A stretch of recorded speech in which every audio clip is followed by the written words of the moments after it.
जय शिवराय मित्रांनो ओल्ड स्टाईलमध्ये एकदम जबरदस्त आणि एकदम नेक्स्ट लेवलचा व्हिडिओ आज आपण तुमच्यासाठी घेऊन आलो आहे.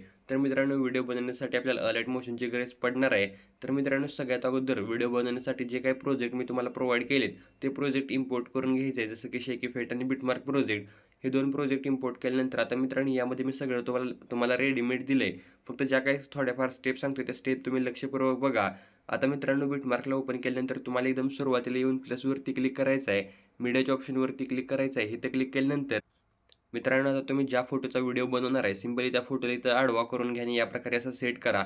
जर तुम्हाला उभं पाहिजे असेल तर तुम्ही उभा देखील सेट करू शकता. आणि थोडंसं या ठिकाणी मी इफेक्ट ॲडजस्ट व्हावे यासाठी झूम करून घेतो. ओके, तर मित्रांनो या प्रकारे सेट केल्यानंतर आता ह्याची जी काही ड्युरेशन आहे ती एकदम लास्टपर्यंत तुम्हाला वाढवून घ्यायची आहे. या प्रकारे वाढवून घेतल्यानंतर आता मित्रांनो ही जी काही हे आहे म्हणजे फोटो आहे तुम्हाला तर बरोबर कुठल्या बीटला आहे ते सांगतो. आता मित्रांनो आपली जी काही पहिली 3.15ची जी बीट आहे त्या बीटवरती यायचं आहे. फोटोला सिलेक्ट करून इथं स्प्लिट करायचं आहे. फोटो स्प्लिट केल्यानंतर या प्रकारचे तुम्हाला व्यवस्थित दिसून येईल. आता हे जे काही स्प्लिट झालेलं फोटो आहे त्याला तुम्हाला या प्रकारे असं खालच्या बाजूला घेऊन यायचं आहे. ओके, तर इथं बघू शकता या प्रकारे मी असं खाली घेऊन आलो आहे. तुम्हाला देखील हे जे काही सगळे शेप आहेत पुढं याच्या खालच्या बाजूला घेऊन यायचं आहे. या प्रकारे झाल्यानंतर आता मित्रांनो तुम्हाला काय करायचं आहे, सुरुवातीलाच येऊन प्लसवरती क्लिक करून मीडियाच्या ऑप्शनवरती क्लिक करायचं आहे. आता मित्रांनो इथं तुम्हाला मी 2 PNG दिली. सिम्पली तुम्हाला जी PNG पाहिजे ती PNG इथं ॲड करून घ्यायची आहे. आता जर तुम्ही फोटो या प्रकारे मी जसा सेट केला ॲडवा असं जर तुम्ही सेट केलं असेल तर PNGला देखील रोटेट करायला पाहिजे. त्यासाठी मूव्ह अँड ट्रान्सफरवरती क्लिक करायचं आहे. रोटेटवरती क्लिक करून तुम्हाला इकडं असं 90 डिग्रीला असं रोटेट करून इथं तुम्हाला परत मूव्ह अँड ट्रान्सफरवरती यायचं आणि प्रॉपर ही जी काही PNG आहे ज्या प्रकारे तुमच्या फोटोवरती ॲडजस्ट होईल त्या प्रकारे ॲडजस्ट करा. ओके, हे जे काही टेक्स्ट आहे म्हणजे आपले जे काही नाव आहे ते देखील तुम्हाला इथं 90 असं करायचं आहे आणि प्रॉपर जिथं पाहिजे तिथं सेट करून घेऊ शकता. ऑपोसिटी वगैरे तुम्हाला जशी पाहिजे तशी तुम्ही ठेवू शकता, काही विषय नाही. ओके, तर मित्रांनो एवढं झाल्यानंतर आता ही जी काही लेंथ आहे ह्या PNGची ह्याची तुम्हाला एकदम लास्टपर्यंत वाढवायची आहे. आता सुरुवातीला येऊन बॅक यायचं आहे. शेकी फेट प्रोजेक्ट ओपन करायचा आहे. जो काही पहिला आपला शेकी फेट आहे याला सिलेक्ट करून इथून कॉपी करून घ्यायचा आहे.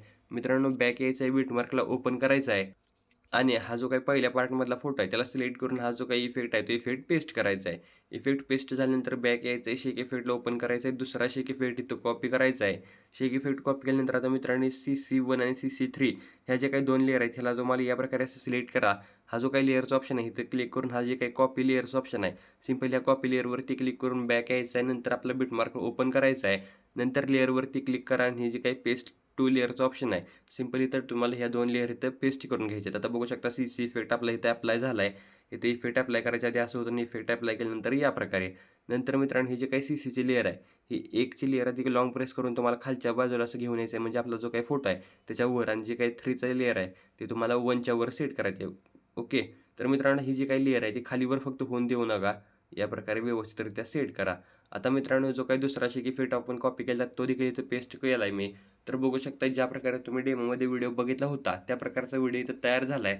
आता मित्रांनो जो काही फोटो आहे तो तुम्ही उभा देखील सेट करू शकता. असं काही नाही की आडवा फक्त जोरात दिसतंय त्यामुळे मी आडवा सेट केला. ओके, तर मित्रांनो व्हिडिओ आता तयार झाला आहे. शेअरवरती क्लिक करायचं आहे आणि ज्या प्रकारे तुम्हाला सेटिंग पाहिजे ती सेटिंग ठेवून एक्सपोर्टवरती क्लिक करायचं आहे आणि व्हिडिओला गॅलरीमध्ये सेव्ह करून घ्यायचा आहे.